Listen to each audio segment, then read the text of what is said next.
small introduction that I'll read to you, but some business notes first. Please do the right thing with the phones. Thank you for that. Just a few thank yous. I want to thank my department for sponsoring this. Also want to thank Minnesota Public Radio, Five Wings Arts Council, and the First Lake Water Advisory Committee. When you came in the door, you got a survey. It'd be really great if you could, when the event is over, if you could fill that out. Granting agencies like to see how things go, check public opinions. No pressure, Juan.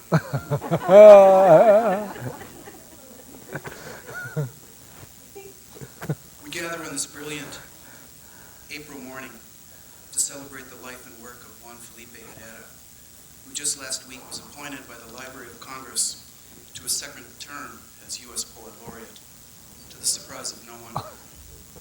Across the decades, Juan has written hundreds of poems, and I conceive of them as an endless tapestry, teeming with life. The landscape of this tapestry encloses what has been, what is, and what will be, and its infinity is an argument against the necessity of what we might call an edge, a border.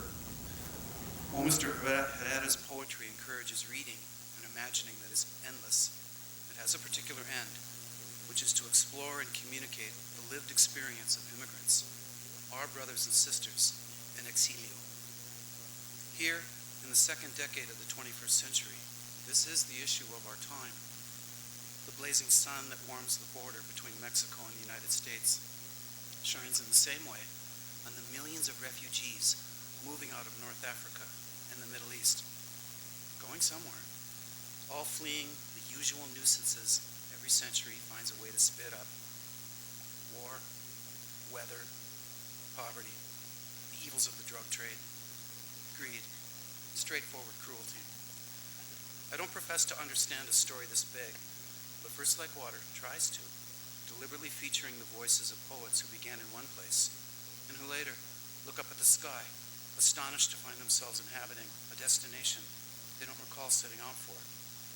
When we look across the last 4 years, we recall with affection, among others, Lee Young Lee, Palestinian-American poet Naomi Shihab Nye, Cuban-American Richard Blanco, Charles Simic of the former Yugoslavia, Juan in just a moment, and the Indian Pulitzer Prize winner Vijay Seshadri this September.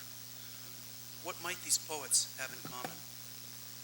One answer comes from Czesław Miłosz, who once argued that if you accept exile, like one might an incurable disease, you will be free of all delusions. It is not impossible great writing might begin with a worldview this pure. As I've been riding around with Juan in my pickup these last 2 days, listening to him speak with intelligence and joy and sweetness about poetry, art, and life, I'm reminded of an experience I often have when I travel north, say, to Nevis, while beholding vast tracts of wilderness, millions of acres containing everything and nothing at once. It stirs me to wonder if, here and there, we might find a little room, might prepare face to meet the faces that we will meet in Minnesota.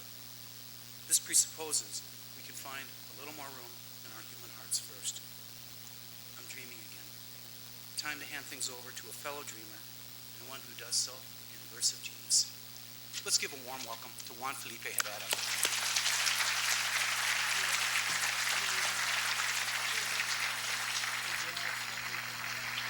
Thank you. That was beautiful. Thank you for a beautiful introduction. And it's great to be here. Beautiful college and great students and teachers that I've met. And it's just a beautiful state. And it's great for me to be here because I'm used to California as its own beauty. And it's good to expand and to meet intelligent, beautiful students and to hear you and to listen to you and to get to know you. As a matter of fact, I got a poem immediately, and I hope I have it. See, I don't want to pull out a pencil by mistake. And so this is a poem that I received just a few seconds ago while we were gathered having some lunch. And this is by Dot. How old is Dot? 7? 7 years old. Can I read it, Dot? I want to share it, Dot, because that's what poetry is about. Is that okay? A little bit okay? I think it's okay. Okay? Okay. I got, yeah. I was going down fast. So here it is on a really nice blue paper. And it's always nice to write on color and with pencil and to change the size from 8.5 by 11, which is K through 20. And it gets something fresh. I'll read it to you. Thank you, Dad. It's called Cool. A girl is walking by. You are in a dress. She is in jeans. You want them. You want them. You want to be cool.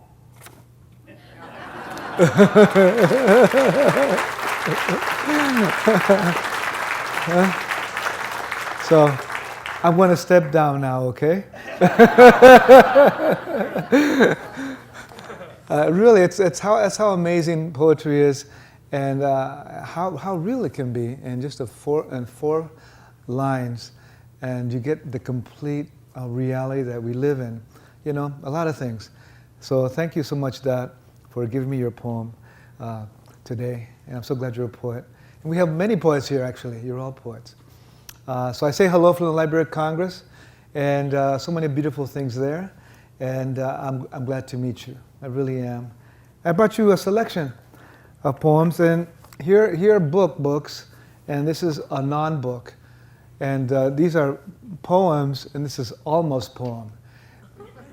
So which one shall I read from, the book, the poems, or the almost book with an almost poem?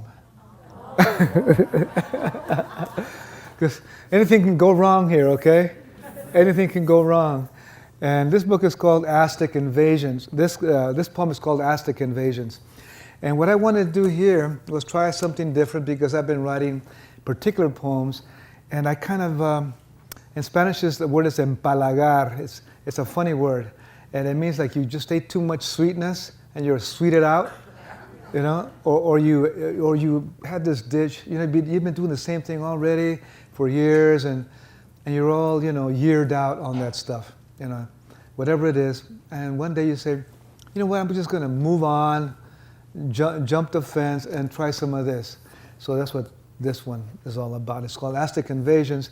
And in this piece, I wanted to grab a handful of Aztec words, of Nahuatl words.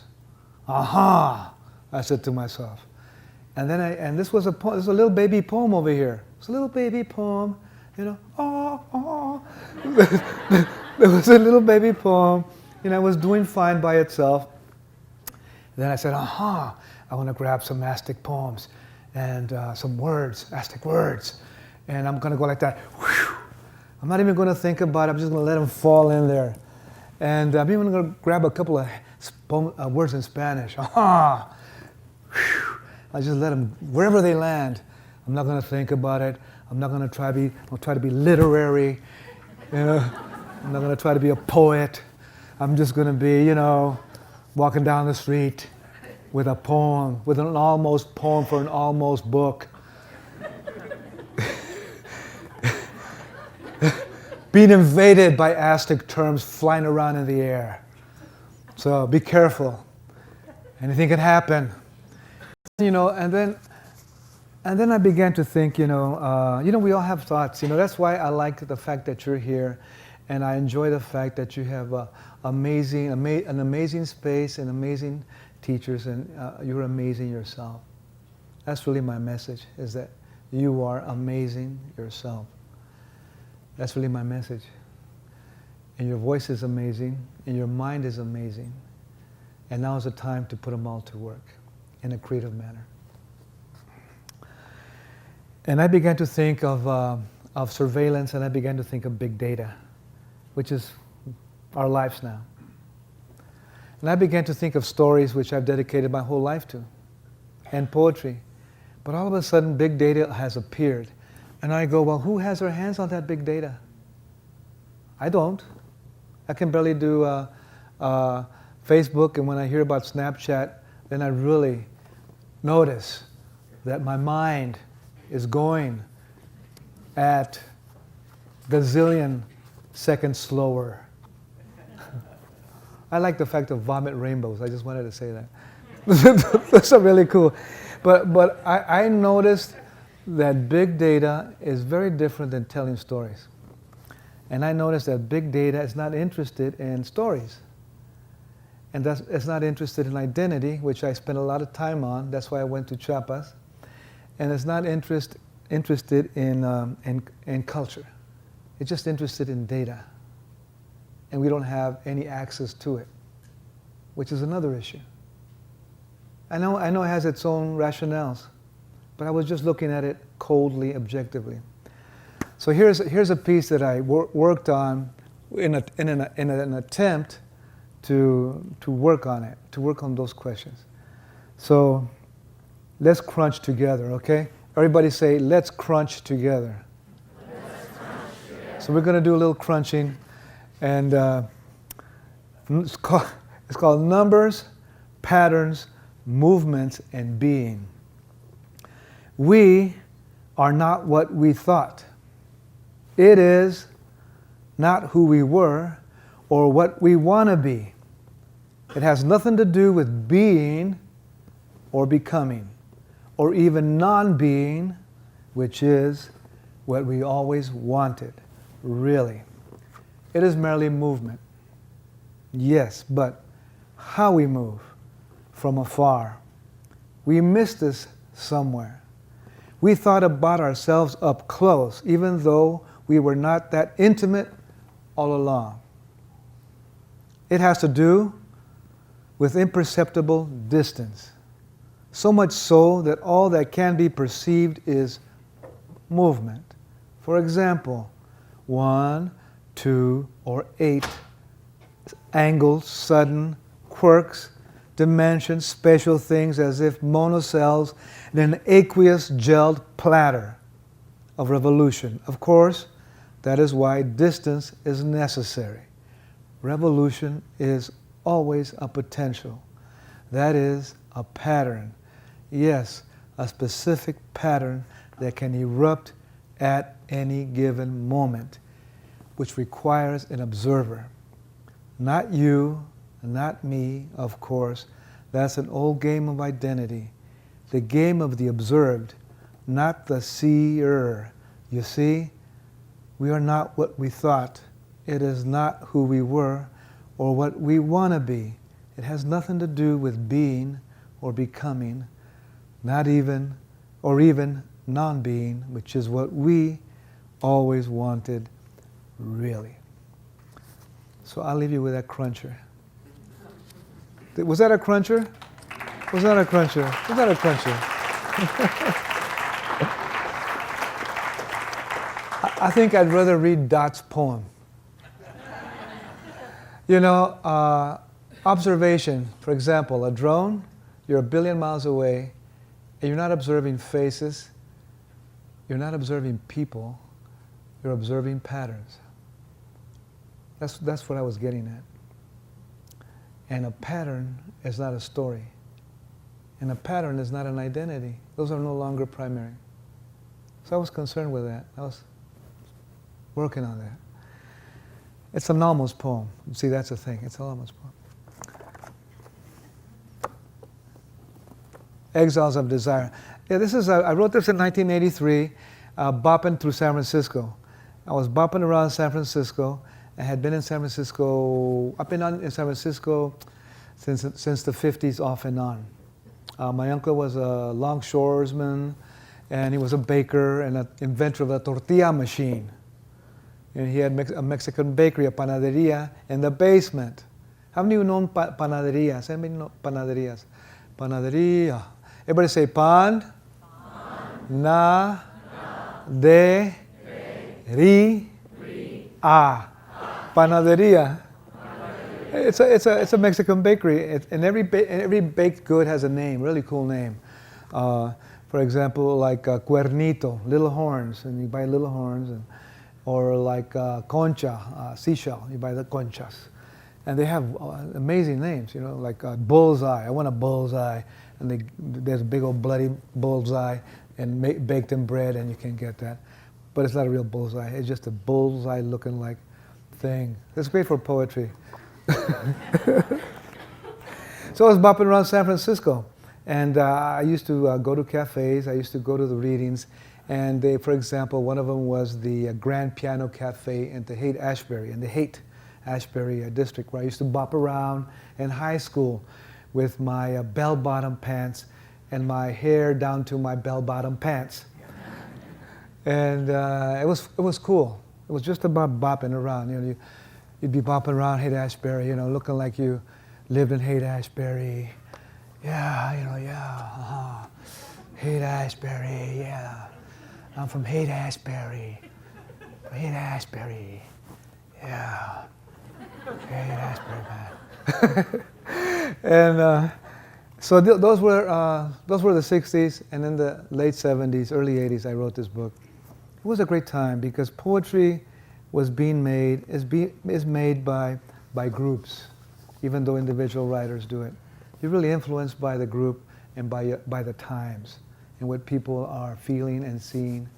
And it's a great sisterhood and brotherhood to be with poets when you're all doing things together. Like friends, your poetry friends. And a number of my good poetry friends have passed away, which is a surprise to me because they were much younger than me and they were beautiful human beings. They cared for people. They worked at writing incredibly hard. I didn't understand that because I'm a fast writer and I made 3,000 billion mistakes, and they weren't fast writers and they didn't make any mistakes. You know, they were just meticulous. Like Victor Martinez. I said, Victor, what are you doing? Let's go outside. I already published my poem. Yeah, but you didn't even do a second draft. I don't have to do a second draft. You know, everything I write is a poem, Victor.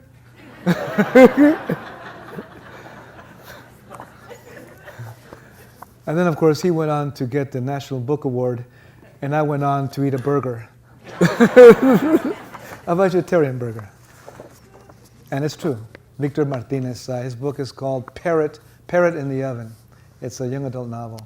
I suggest you read it because it's powerful. You will be floored how real it is. That's because he worked on it so hard. That's why I'm glad you're here. You mentioned exiles and being in exile. Being from another country or being pushed out of another country into a new country that is felt and seen and perceived as not being your country. And what does that mean? And so many of our families and ourselves and worldwide are in exile. People moving, migrating with nowhere to go and nowhere to go back to. So it's kind of our way of life. So it's a question for you and for me once again. This is called Exiles. The great painter Edvard Munch of the 1890s, and his diary. I've always loved art. I was seeing your art offerings. I told Jeff, I said, I want to go to those. I want to join those art classes. They're great. Art appreciation, drawing, painting. I wish I could be there. You may see me in class. It's called Exiles, and his quote is, "And I heard an unending scream piercing nature." Edvard Munch's diary, 1892. And I heard an unending scream piercing nature. And I thought that was very apropos for this poem. At the Greyhound bus stations, at airports, at silent wharfs, the bodies exit the crafts. Women, men, children cast out from the new paradise. They are not there in the homeland, in Argentina, not there in Santiago, Chile, never there no more in Montevideo, Uruguay, and they are not here in America. They are in exile, a slow scream across a yellow bridge, the jaws stretched, widening, the eyes multiplied into blood orbits, torn, whirling, spilling between two slopes, the sea black, swallowing all prayers shadeless. Only tall, faceless figures of pain flutter across the bridge. They pace in charred suits, their hands lift and point and ache, and fly at sunset as cold, dark birds. They will hover over the dead ones, a family shattered by military, buried by hunger, asleep now with the eyes burning, echoes calling, Joaquin, Maria, Andrea, Joaquin, Andrea, Joaquin, and Exilio. From here we see them. We the ones from here, not there or across, only here. Without the bridge, without the arms, as blue liquid, quenching the secret thirst of unmarked graves, without our flesh journeying refuge or pilgrimage, not passengers on imaginary ships, sailing between reef and sky, we that die here awake on Harrison Street, on Excelsior Avenue, clutching the tenderness of chrome radios, whispering to the saints in supermarkets, motionless in the chasms of playgrounds, searching at 9 a.m. from our third-floor cells, bowing mute, shoving the curtains with trembling, speckled brown hands. Alone, we look out to the wires, the summer, to the transparent, to the newspapers wound in knots as matches for tenements. We look out from our miniature vestibules, peering out from our old clothes, the father's well-sewn plaid shirt pocket, an old woman's oversized wool sweater peering out. From the makeshift kitchen, we peer out to the streets, to the parades. We the ones from here, not across, from here, only here. Where is our exile? Who has taken it?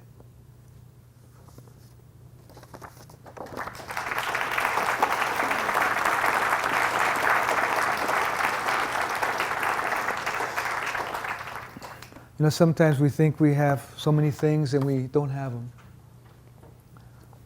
We hear that we have so many things and we don't have them. We have come to believe we have so many things and we don't have them. So where are we then? If we don't have them, if we don't have freedom. Others didn't have freedom and they're here. They're exiles. But we're here. So where's our freedom? I'm kind of grabbing that, you know? And that's why I'm so happy you are here in this university, because you're carving away at the big questions. And we need you to carve away at those big questions. We need you, your beautiful minds and your beautiful resources that you know how to tap, because we're going to lose ourselves if we don't have you. We're going to lose ourselves if we don't have you. And we need you. We need you. Society needs you, because it's kind of wobbly out there. And we need you. We need your minds. We need your beautiful minds and beautiful voices. I was thinking of a poem for you. Here's an iTunes poem, okay? Everybody says, what? Everybody say, what? It's an iTunes poem. You can say what? What? Did you say? Did you say? An iTunes poem? Because in the MFA program, people called poems poems, because it must have been really flashy, really flashy poem. So one more time. Did you say iTunes poem? So here it is. This is for you, an iTunes poem. And I was listening to an indie song. And I like indie songs, even though I'm still wondering what an indie song is. And I liked it because it was kind of romantic, kind of romantic-y. And poets rarely write romantic-y poems, even though everybody wants romantic-y poems. When I'm traveling across the nation, thousands and thousands of miles in 1,000 taxis and 1,000 taxi drivers, they go, "Oh, you're a poet.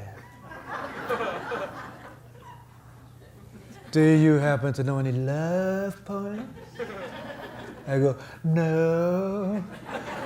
Please get out." And taxi drivers are poets. They recite poems to me in many languages. That's great, isn't it?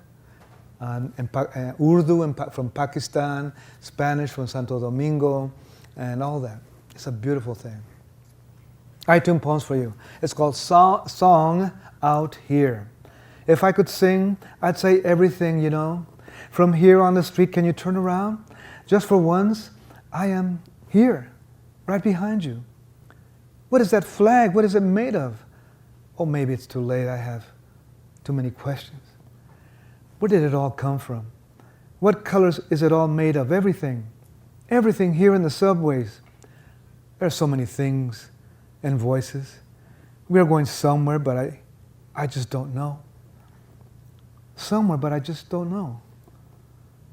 Somewhere, but do you know where that is? I want to sing so you can hear me. And maybe you can tell me where to go so you can hear me, and just maybe you can tell me where to go. All those hands and legs and faces going places. If I could sing, you would hear me, and I would tell you, it's going to be all right. It's going to be all right. It's going to be all right. It would be something like that. Can you turn around so I can look into your eyes? Just for once. Your eyes, maybe like hers. Can you see her and his? Can you see them? I want you to see them. All of us, we could be together. If I could sing, we would go there. We would run there together. We would live there for a while in that tilted tiny house by the ocean rising up inside of us. I'm on the curb next to you, curled up cat, a curled up cat. Next to a curled up cat, smoking. Well, I know it's bad for you, but you know how it is. Just for once, can you turn around? A straight line falling behind you, it's me. I want to sing. Invincible, bleeding out with love, just for you.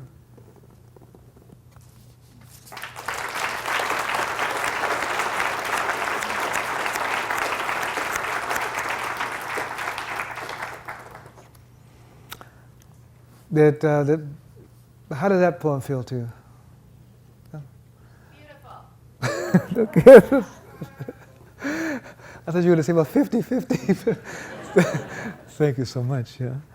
You know, it wasn't easy getting up here. You know, I want you to, I just like to share with you that it just wasn't easy. I started out by not speaking at all. I started out full of shame and fear. I started out by not speaking for years in classes. I started out by hiding. I got A+ in hiding. And I got A+ in running away. And I got A+ in turning away from my parents because we were so poor. I didn't want them to come to school and show themselves. And I would turn away. And I started out by getting into classes I didn't want to take because I knew those classes were going to pull me out. They were going to make me talk. They were going to make me get up and test me. I didn't want to be in those classes, but I finally put myself in those classes. I could have gone to band. I love band. I could have been in band. But I didn't take band because I figured I had to take this other class that would mess me up, that would destroy me. And maybe I could speak. Just maybe there was a chance. And that class was a choir. Imagine if you've never spoken and all of a sudden you're in choir and the teacher says, "Okay, John, can you please step up?" Yes, you, John. Mark, can you play that again on the piano? Okay, get ready, John. Listen. Can you play that again, Dr. Rossi? Mark, can you play that again? Okay, John, take it away. Hurry up, because we have, other singers here.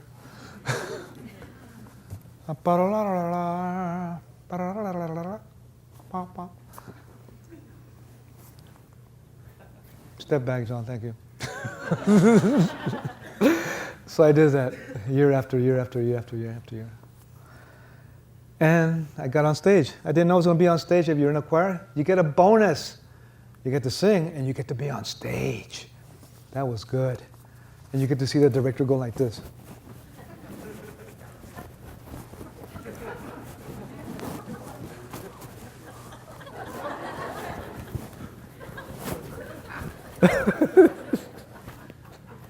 I love my directors. I love them. I love my choir teachers. I love them.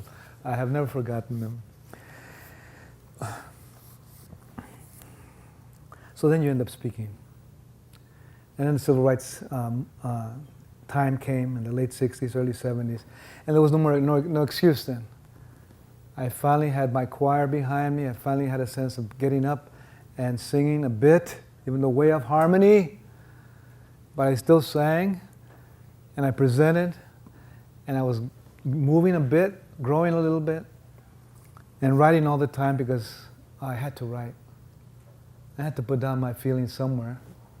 And I'm a super feelings person. I think I must have been born 8 months premature or something, because I just feel everything. I have always felt everything, especially when I was in school. Every little bit, you know, the teacher, the voice, everything. Oh, John, what? Linda said, John, what? I'd like to invite you to the Sadie Hawkins dance. I go, what? You're going to invite me to the Sadie Hawkins dance? No way, no, I don't know how to do any of that. No, I don't dance, I don't do nothing. Nothing, I'm a statue. Don't even talk to me. Don't talk to me, don't look at me. You're a girl, no way. It's not going to happen. I'm out here by the stone, in the Stone Age, okay? I don't exist. But I went to the dance. It looked like a seagull dancing. This is called Poem by Poem. And it's the last poem in this book.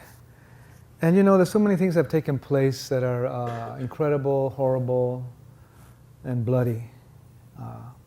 Massacres, mass shootings. And I told you earlier that I wanted to change my writing because I've been focusing on these things, because they've been happening so much.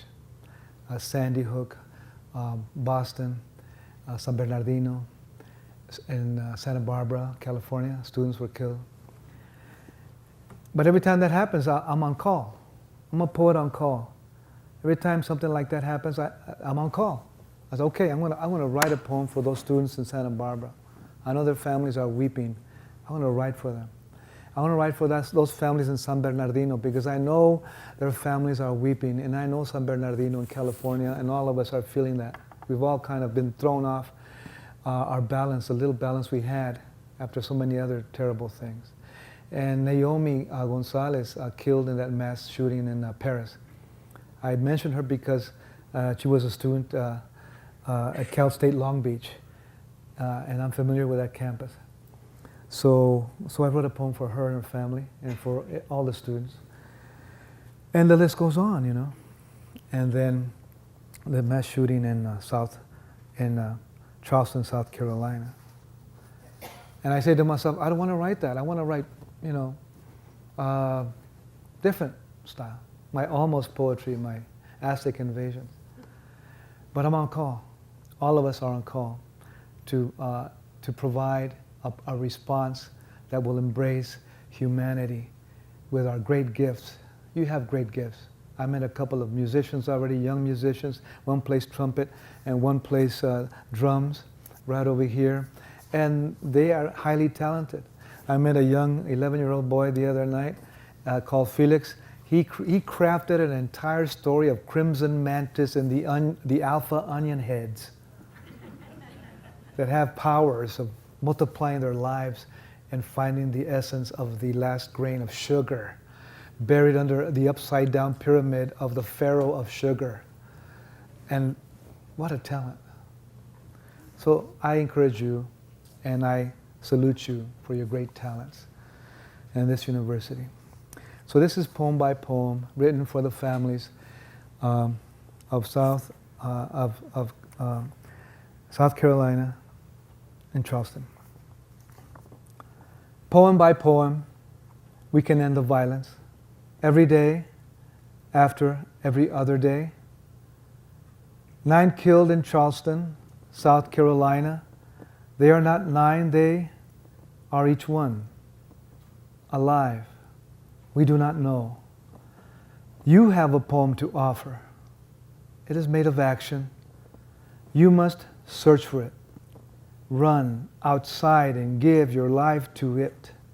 When you find it, walk it back, blow upon it.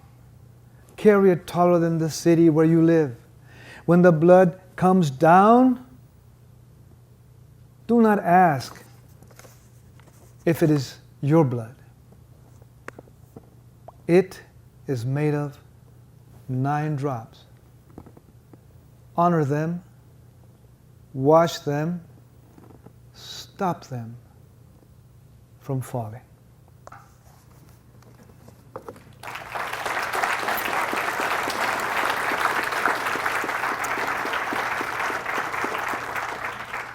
Thank you so much. And thanks once again for inviting me. This is a book for middle grades. It's called Skate Fate. It was another experiment. It was another almost book that became a book that stayed an almost book. That's what our life is all about, you know. You'll write an essay in class, a story in class. It's a great story. It makes it to the desk and it gets a good grade, but it's still an almost story. You still have to work on it, you know. Or sometimes you write something and it's just right. And that's our lives. That's what we do. That's our lives. You hit a note, it sounds great. Next time you hit that note, it kind of sounds okay, and you got to work on it. And that's our life. You feel great one day, you do great things work out, beautiful. Next day, it's a little tougher.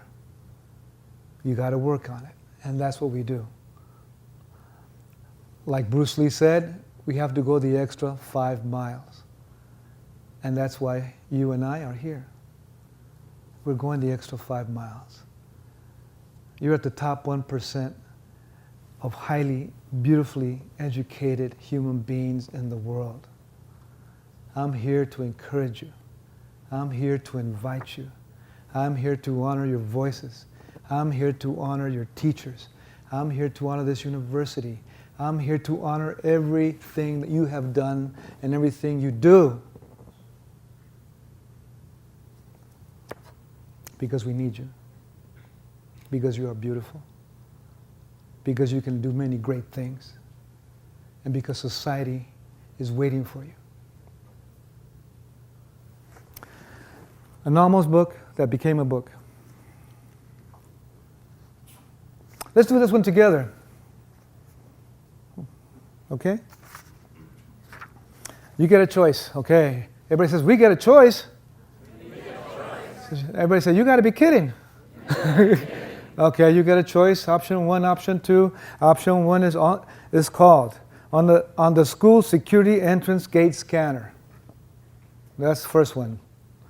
On the school security entrance gate scanner. Option 1. Yeah, that's good, huh? And option 2. Can we do that again? It's like a dance. It should be a dance. It should be a hip-hop move. On an empanada apple turnover behind the lunch line. Can we do that one again? Option 2. Ready? On an empanada apple turnover behind the lunch line.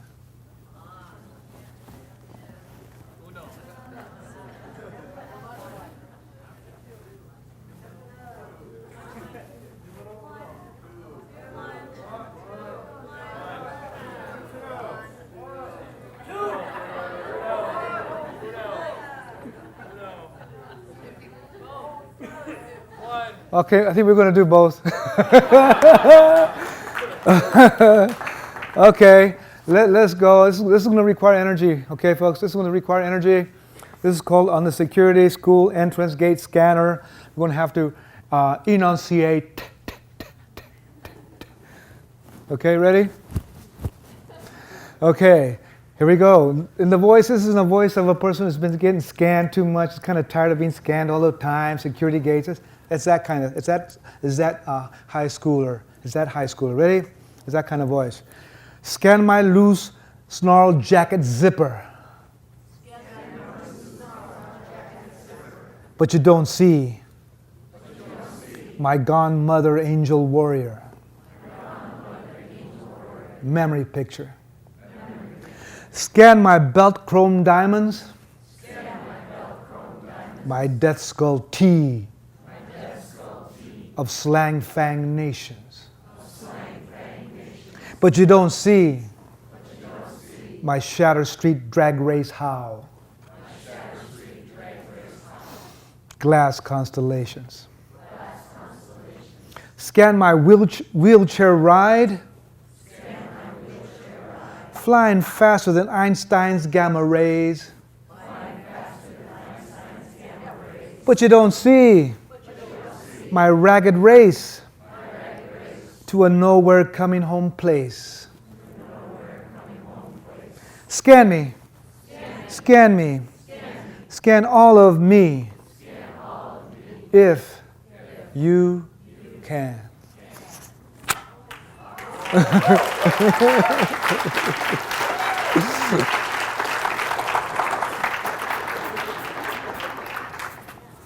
Okay. Everybody say introducing. On an empanada. Apple turnover. Behind the lunch line. You baked me. You raked me. You pinched me. You cinnamon danced me. You oven placed me. You flour tossed me. Then you let me cool. You tall, handsome fool. Thank you very much.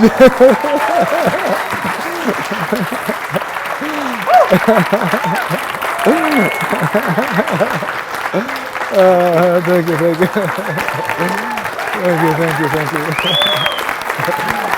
Thank you. That was good, huh?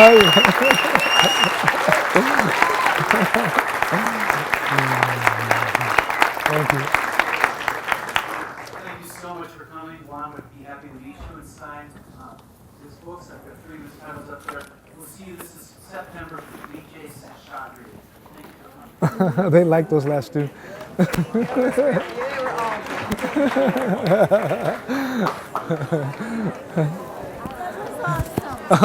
was very awesome. Thank you. Thank you for everything. Yes. Thanks for helping me out. Oh, you're welcome.